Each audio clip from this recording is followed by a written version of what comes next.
Salamat, Mr. Chairman. Speaking of that relo na binigay, SPO3 Las Cañas, ito, para magkaalaman kung sino nagsasabi sa inyo ng totoo. Sabi mo kanina na ang binigay mo sa kanya yung segunda mano. Yung sinuot ko po. Yung suot mo, yung binili mo, yun yung sa'yo. Yung resibo, tsaka yung lumang relo mo, yun yung binigay mo. That, as far as my memory is concerned, yun po. Okay, kina-qualify mo na. So, kailangan siguraduhin natin. Kasi para malaman natin kung sino nagsasabi ng totoo. Ano, titindigan mo yung statement mo na yan o babaguhin mo? As far as my memory is concerned po, matagal na nangyari yan. O yan na. Di ba? Kanina sigurado ka, ang binigay mo yung lumang relo. Ngayon, hindi ka na sigurado. Okay, I will stand my statement. Yes. You will stand by your statement? Yes. So kung papadala natin dito yung relo, pati yung resibo, na nandoon yung serial number, pag nagkapareho yon, paano na? Masasagot na ngayon yung mga katanungan nila kung sino papaniwalaan. Ikaw o si Mr. Matobato? Simpleng simpleng test yan. Your Honor, kung relo lang ang basihan sa credibility, Hindi. para may problema yata. Hindi.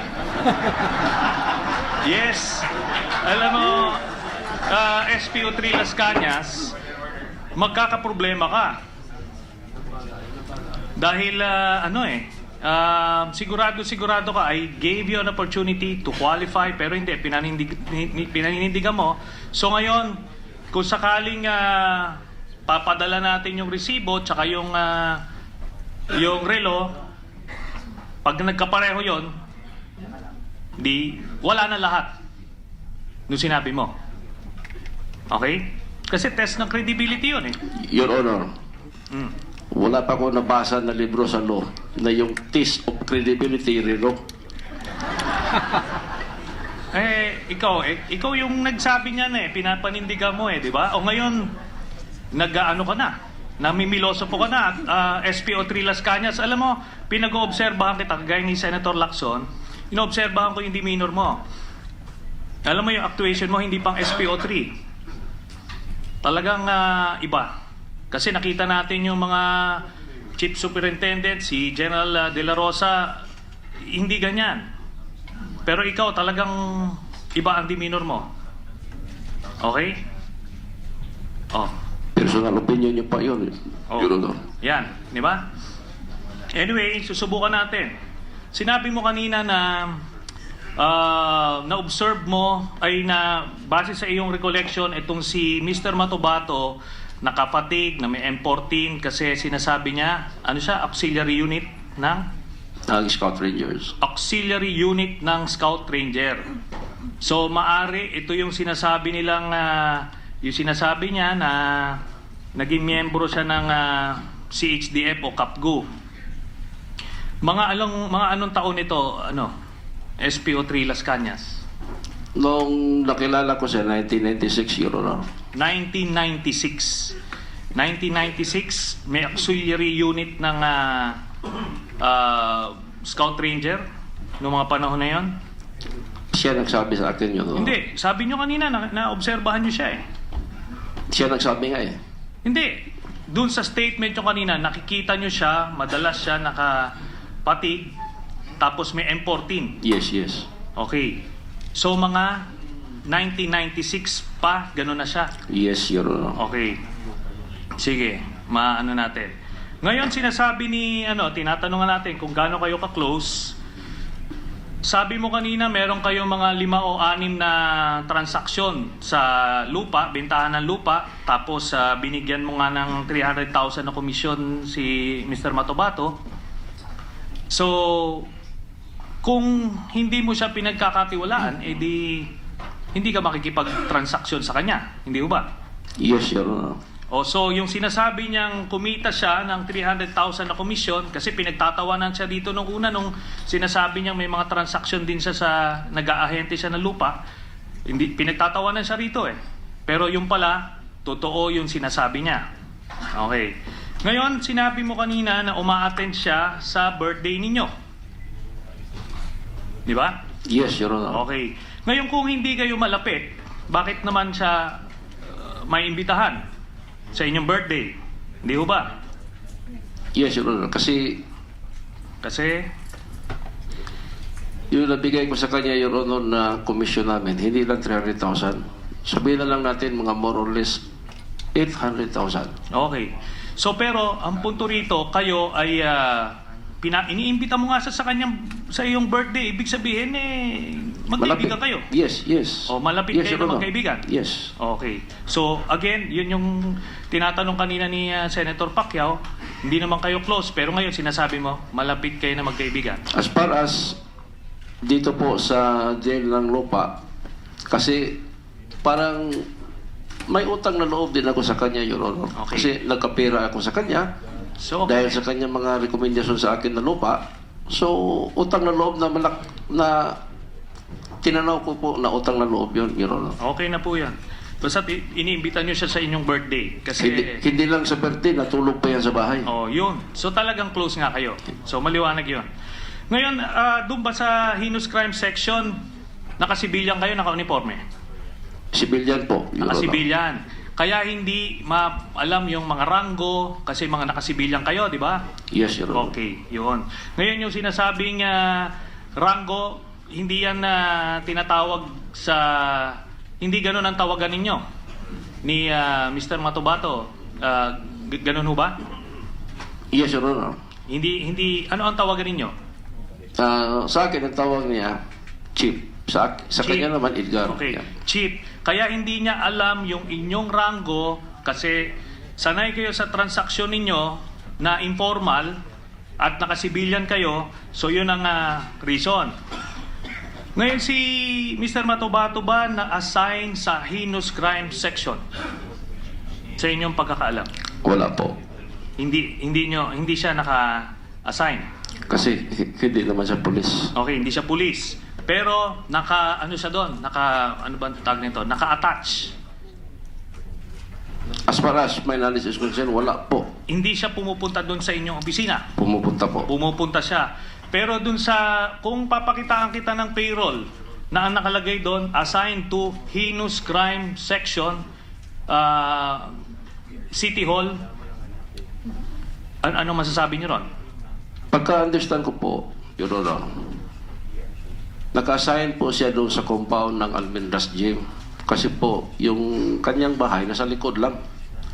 Yung first wife niya, yung kanyang original wife, na doon lang nakatira sa likod ng Almendras Gym.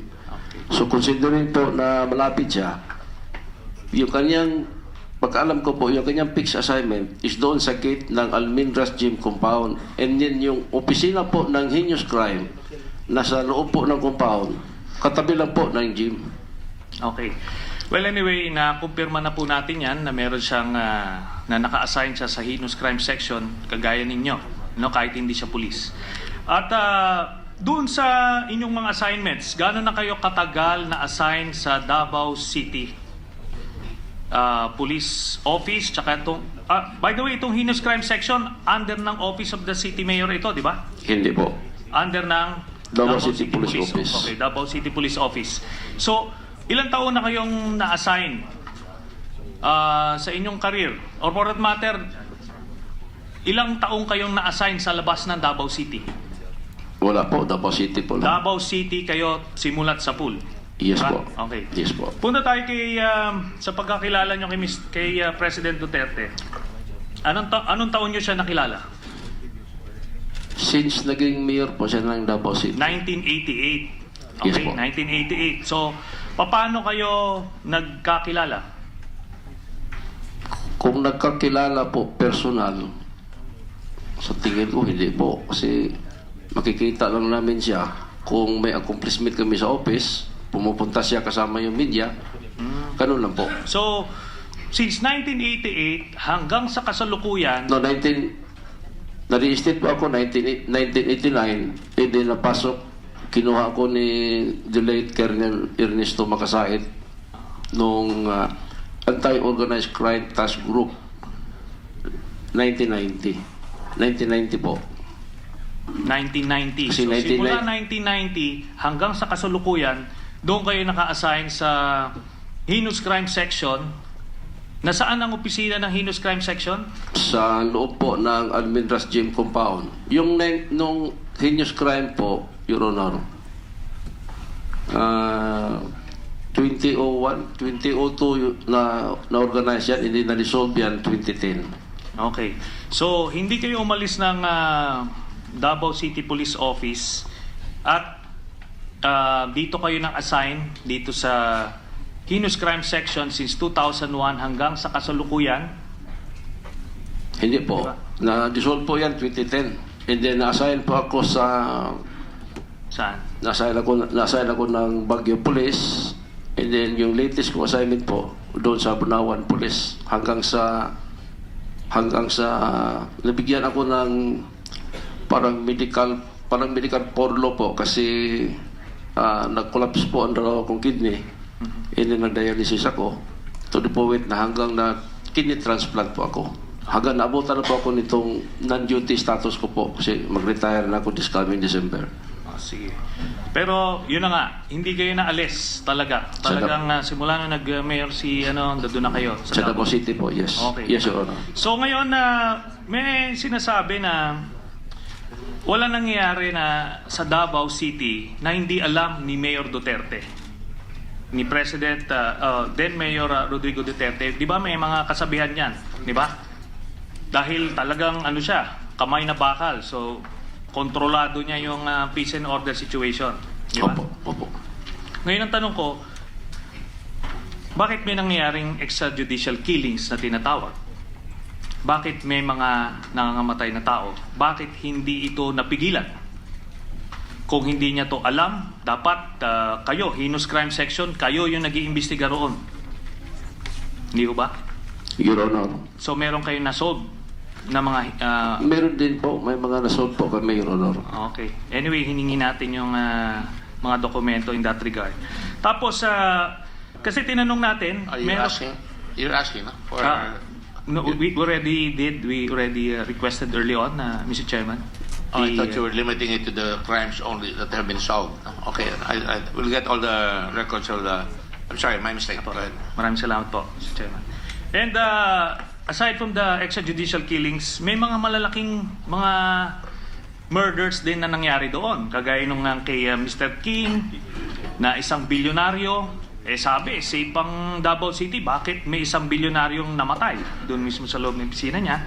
Tapos may media na kritiko niya, na si Mr. Jun Pala, namatay. Tapos may isa pang media person, I forgot his name, Luntian or something. The name escapes me at the moment. Then itong si Mr. J.B. Brillante, kilala nyo ito? Kamagin po? Mr. Former Mayor J.B. Brillante. Yes, Your Honor. Namatay din ito sa Davao City. Yes, Your Honor. Okay. So, ito yung mga malalaking mga assassinations, na sinasabi lang bakit nangyari to. Si Mayor Duterte ang may control ng Davao City. So palagay nyo, bakit kaya nangyari ito mga ito? Your Honor, yung level of ranks ko po at saka position, I think I'm not in a position to answer, Your Honor. Okay. Sige, maintindihan natin. So ngayon, babalikan natin yung resibo tsaka yung serial number nung relo. Darating tayo dyan. Pero ngayon, tatanungin pa kita isang, may mga property ka ba sa US? Wala po, Your Honor. Under your name, under your wife's name, under your children's name? Wala po, Your Honor. Pero nakapunta ka na roon? Hindi pa po, Your Honor. Hindi pa. Never. So, check natin yan sa records, ha? Yes, Your Para Honor. ito yung mga random checks ng mga mga inyong mga salaysay. That's all, Mr. Chairman. Thank you. Just to remind the body, the committee, we have a session at 3 o'clock. I understand it's going to be an open and closed session because of the passing of our distinguished colleague, Senator Miriam Santiago. So we will open the session and immediately close it out of respect and tradition. The sense of the chairman, because we have a lot of witnesses, is to continue afterwards. But Senator Soto also says that we might be violating that tradition that we should adjourn, we should suspend because of the passing. I just want to go with the committee on what your pleasure is, because I wouldn't want to tax the patience of what our witnesses here are already here. I would be willing, but depends on everybody here.